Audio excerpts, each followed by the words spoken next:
Welcome to Take a Pause with me, Varun Duggi. Whenever I talk to someone about how I've been through the ups and downs and the twists and turns of the last few years of the pandemic, I often go to Stoicism.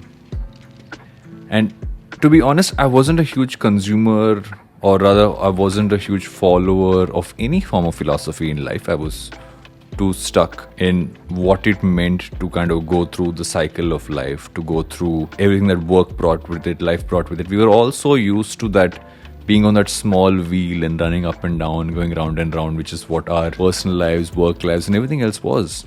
And then suddenly the world stopped. And a lot of it didn't really make sense. A lot of what we were going through, what we were seeing around us, how helpless we all felt. None of us could really figure out what was under our control, right? And that's when I came across something called the Daily Stoic. It's a YouTube channel run by someone called Ryan Holiday. And as I dug into it and as it resonated with me in so many ways, I went ahead and bought his book.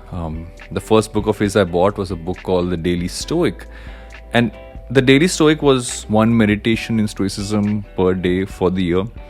Felt like baby steps to try and figure out what was going on. And I thought I'd talk to you guys about 5 specific pages from this book that have deeply resonated with me, have given me a lot of value, and I'm hoping will give you as much value as well. It's actually the first page, and the passage is actually by the ancient Stoic called Epictetus. And he says, "The chief task in life is simply this: to identify and separate matters so that I can say clearly to myself which are externals, not under my control, and which have to do with the choices I actually control. Where then do I look for good and evil? Not to uncontrollable externals, but within myself, to the choices that are my own." This really kind of came down to it. So the whole point of Stoicism, I think the core fundamental of Stoicism in so many ways, is to focus on the things that are under your control. And in a world which is constantly seeming like it's out of control, what really worked for me was to kind of say, okay, what are the things I could control? I could control what was happening in my house and virtually helping out people who were in my organization, and friends and family. That's all I had under my control. And that's what I stuck to. And just sticking to this core value suddenly made the strain of the world and everything it was going through far smaller. And every time I kind of feel overwhelmed by what's going on in the world, I kind of go back to this. It gives me a level of control, gives me a level of calmness to approach everything that the world's throwing at us. Number 2 is by Marcus Aurelius from his book Meditations. And he says, "Your mind will take the shape of what you frequently hold in thought. For the human spirit is colored by such impressions." We all have a tendency to go deep into everything, right? If you're stuck in a problem, you want to focus only on the problem. If you have something kind of going on in your life, in a relationship, in a friendship, in anything, you really just get stuck into that. You only think about that. You obsess over it all the time. You're often told about how you need to obsess over the problems in your life.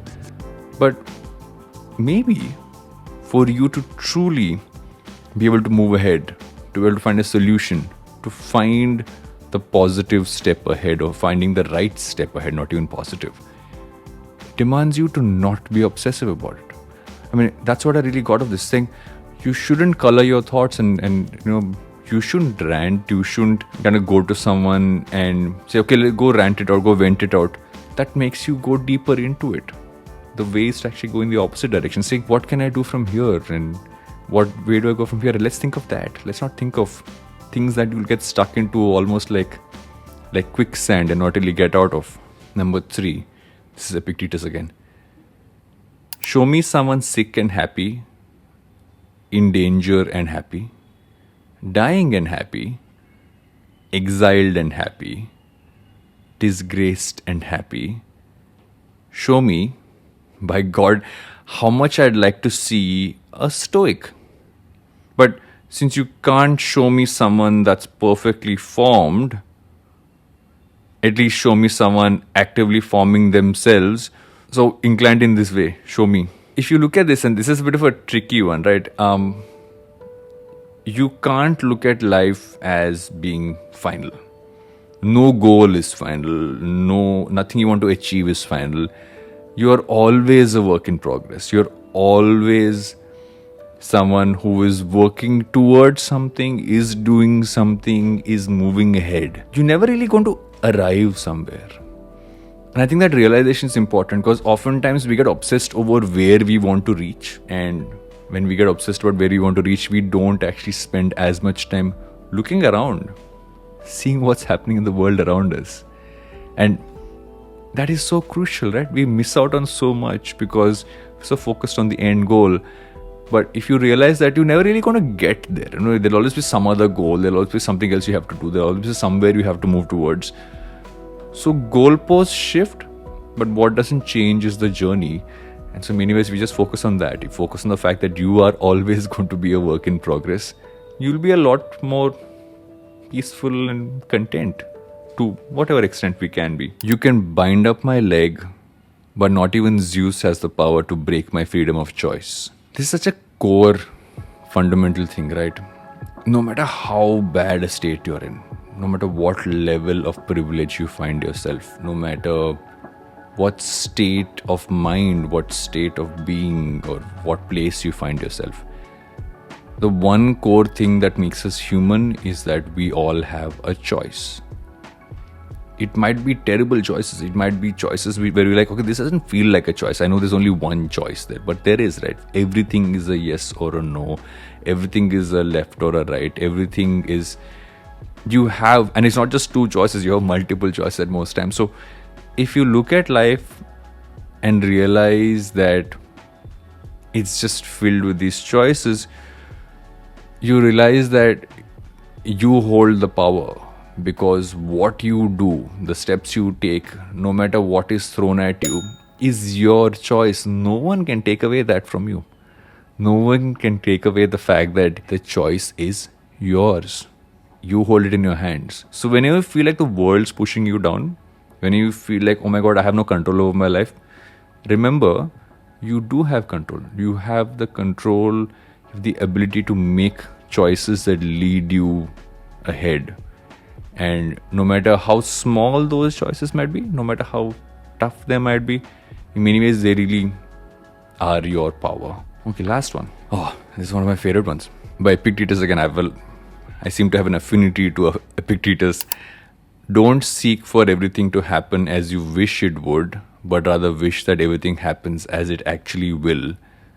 Then your life will flow well.